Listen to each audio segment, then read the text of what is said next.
So let us see what do we have here for you guys today. Just pick up only the messages that resonate for you, okay? But it looks like, look at that. We have here the energy of King of Earth. So it looks like this person here, yeah, Chinshim, yeah, okay? Parang nagiging minimin niya yung kanya ritong sinasabi, inaasal, or iaak, or gagawin, actions right in here, no? Galing talaga yun sa kanyang heart. Let me see more, okay?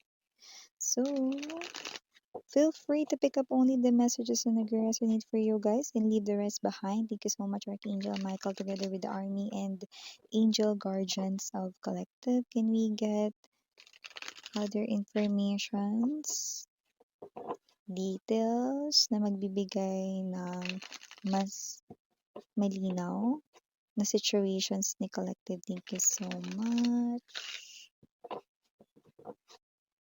Let us see.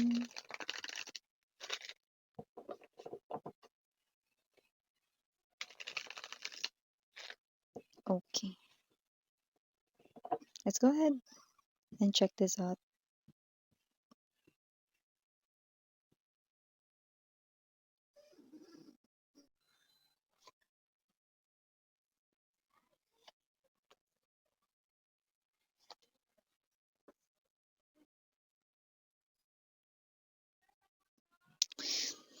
Hmm.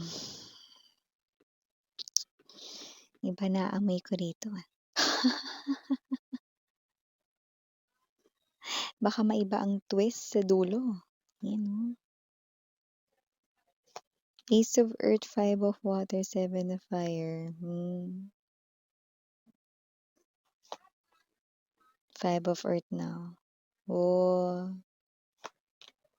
manay. Transformation Center of the Reading Justice. Definitely. I told you so. Three of Water. Ace of Air. Eight of Fire. And the Two of Fire. See? Okay.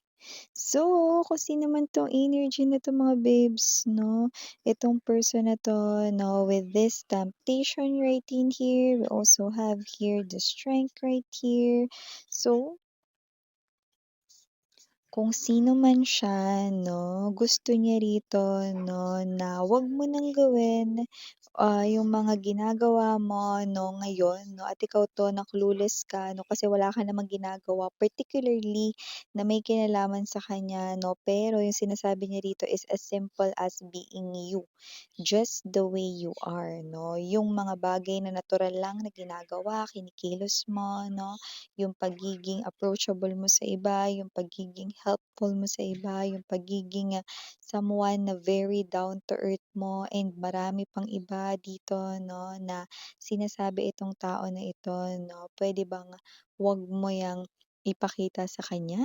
So, hindi mo naman ito as in literal na sino-show or pinapakita sa person na ito, no? But yeah, don't get it wrong, ha? This is your ex-lover right in here na muling nag-cruise or magko-cruise ang inyong landas at kung sino man tong energy na ito, this person right in here, sinasabi niya na kapag pinagpatuloy mo yan, baka ma-in love lamang siyang muli sa'yo. Ooh. Someone here cannot resist your charm. This person here cannot run away from your charm. You know, this person here is under your beauty spell. Your person right in here feels like no na kapag ka pinagpatuloy mo pa yan, yari talaga siya dahil posibleng ma-inlove na siya ulit sa'yo. Yun eh. So, nakikita ko dito kung sino man 'tong energy na 'to, 'no. This person here, kinakabahan siya kasi baka biglaan niya matanong sa inyo na, "Can we start all over again? Puwede bang magsimula tayong muli bilang, tayo?" Ayan 'no. Kasi nakikita ko namomroblema siya rito dahil mukhang may mga sitwasyon 'no, na puwedeng hindi sinasadya 'no, na nakikita at naaaktuhan niya, nawi-witness niya rito 'no. So, definitely magko-cross muli ang inyong landas ng taong ito who happens to be your ex or meron kayo ditong legendary history sa love 'no. Naka-connect man na itong tao na 'to when it comes to your love life area, ayun. So, kasi naman 'tong energy na 'to 'no, I do pick up right in here that this person here ay someone 'no, na mukhang nadadali mo na naman na ang feelings niya rito. Ayan 'no, nakita ko kasi na may nagbabago na naman with this transformation sa kanya ritong sarili 'no, after niyong magkitang muli 'no. I miss yan, 'di pa kami nagkikita ulit niyan 'no. Yeah, timeless tayo dito, puwedeng nangyari na sa iba, nangyayari na, sa iba mangyayari pa lang 'no, pero magko-cross muli ang inyong landas 'no, ng taong ito at siya ang unang maaapektuhan. May mga pagbabago na naman siyang mawi-witness sa sarili niya 'no, at yung mga pagbabago na yun ay mga signs or senyales na nagkakagusto na naman siyang muli sa'yo. Yun eh 'no. So nakikita natin dito a lot of number fives, five of water, five of air, five of, uh, coins energy. So definitely 'no, this person here could be seeing a lot of number five or angel number 555, which definitely means changes. Okay?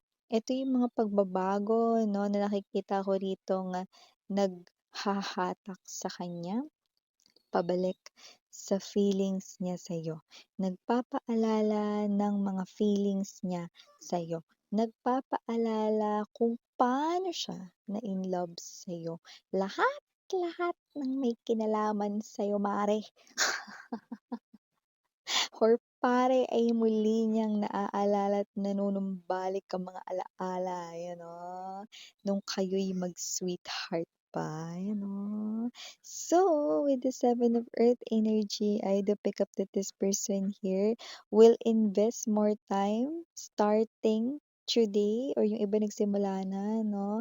Mag-invest ng time for what, miss yan? Time to think if muli na naman ba siyang nai-inlove sa'yo. And there's this something here 'no, like a mysterious question na gusto niyang tanungin rito or papasok bigla sa isipan niya rito 'no, na parang gusto ka niyang tanungin, "Can we start all over again?"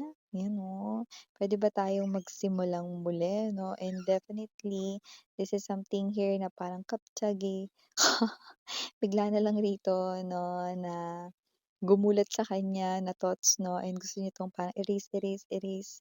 Gusto ko makasigurado muna dito sa feelings ko na ito. Baka naman na nadadala lamang ako dahil meron kaming history ni collective, pero hindi lang siya basta nadadala rito, kundi talagang ang taong ito mga babes 'no, ay nagpapakita rito ng muling pagkahumaling or pagkagusto. Sa'yo. Yun 'no, kaya naman kung sino 'tong energy na 'to 'no, problema niya na yun alam ko. Justice energy kitang-kita ko naman 'no, na parang gusto niya ritong, ang ending ay gusto niya ritong buhayin muli ang inyong connection, yun. So batiin muna natin everybody. Hi and hello there everyone. My name is Yan. Welcome new subscribers. Returning Eastern buyers ko, maraming salamat sa inyong walang sawang love and support for me. Kung di niyo pa alam, meron pa po tayong main channel, ang The High Priestess. Ang link niyan down below sa description box ng reading na ito. So if interesado, i-click lamang yan. At syempre, no timeless tayo dito, pwedeng nangyari na tapos na. Sa iba nangyayari na ngayon, sa iba mangyayari pa lang kaya naman.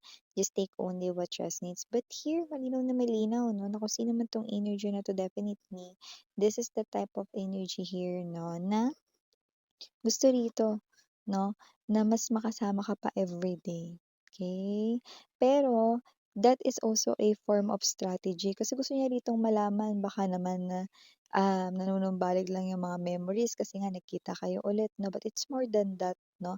And this person here will try to figure it out. Kaya, maaaring gusto niya kayong makasama rito everyday, no? Para maobserbahan niya yung sarili niya kung talagang nai-inlove siyang muli sa'yo. Ayan, Sa nakikita ko rito 'no, hindi na kailangan 'yun na parang gawin kasi nakikita ko rito mai-inlove talaga siyang muli sa'yo. Those are the same reasons why this person here fell in love with you before. Okay? And those same reasons will be the same reasons that this person here will eventually fall in love sa'yo ulit ngayon. See? Eight of fire energy, two of fire right in here, no? Walang ibang babagsakan etong sitwasyon na 'to 'no, kundi ang muli ka niyang mamahalin dito. Magpapakita rito ng intensyon, pag-e-express ng kanyang emosyon. So, maaaring sabihin niya rin sa'yo rito 'no, na sa umpisa inakala niya na ito ay isang klase lamang ng parang, fleeting emotions 'no, yung parang energy ng dahil, may mga memories kayo 'no, baka parang hindi tuloy-tuloy or hindi consistent yung nararamdaman 'no, pero hindi yun yun, okey? This person will also tell you that maybe this is the universe telling us to go back together because we're fated for each other, yan. Maririnig mo rin yan sa kanya. I think kaya tayo nagkitang muli kasi baka talagang para tayo sa isa't isa, yan. Parang nagiging romantic ang person na ito. Kasi nakita ko rito, hindi naman talaga siya as in super sweet when it comes to love 'no, or kahit dati pa 'no. Pero, yun talaga yung kanyang nature 'no. Sweet naman siya pero hindi talaga siya yung super sweet 'no. Pero ngayon talagang, maaaring marinig mo talaga sa kanyang mga labi or sa kanya ritong bibig 'no, na okey, I think kaya tayo pinagtagpong muli kasi baka tayo talaga for each other, 'yan. May gano'n mare. Pero yeah, kasi naman 'tong energy na 'to definitely this is the energy right in here 'no, who will, continue to communicate to you, continue to reach out to you, continue to send messages right here for you. And I do pick up that this person here ay someone 'no na, mag-aabang lagi 'no, sa iyong reply or sa iyong sagot dito 'no. Pagkatapos niya magpadala ng mensahe or tawag sa'yo, in-expect niya na hoping mag-call back ka sa kanya or mag-response back, mag-reply back ka sa kanya. Definitely, this person right in here is someone who is looking for partnership once again. Hindi ko alam kung ano talaga yung nangyari sa inyong relationship way back then, kung ba't kayo nagkahiwalay na. But I do get that this person here now is mas mature siya ngayon at nakikita ko na mas align yung kanya ritong emotions and also yung kanya ritong, tingin sa love ay nag-mature din.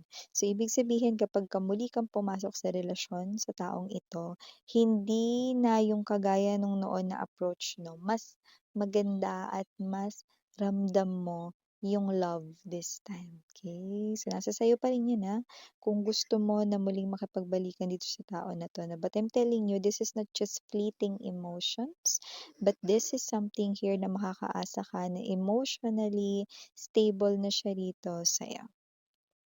Okay, this person serious ngayon at nakikita ko rin dito na itong tao na 'to 'no, ay someone dito na okay, whether, hindi pa kayo nagkakakita nito na magkikita kayong muli 'no, at nakikita ko na mas makikilala mo siya rito 'no, at magugulat ka kasi yung mga bagay na parang noon ay sinasabi mo pa sa kanya or pinapaalala mo sa kanya ngayon hindi na. Dahil, itong tao na 'to 'no ay nag-mature na. 'Yan. So, kung sino man 'tong energy na 'to, definitely an energy right here of someone who really wants to have that another chance with you. Pero siyempre nasa iyo 'no, the ball is at your court, the decision is nasa iyong mga hands. So, definitely 'no, ang nare-read ko naman sa kanyang energy ay okay? You can trust this person here now because this person here ay different na from the character or personality or naging behavior ng taong ito sa'yo before. Okay? It's very different now. Okay? This person really became the best version of himself or herself. Okay? So, for the initials right in here, yes, we do have. We have O, A, S, P, B, J, or BJ. Okay, just take only what since we also have here A, E, and last but not the least, we have the letter K. Wala ka atang binanggit Miss yan na capital yun. Yeah, wala. Puro small nakita natin. But just take only what resonates. Okay, so yeah, again, name Yana, Ani for the girls, and Yana, Duna for the boys, Sarang Love and Light. Annyeong.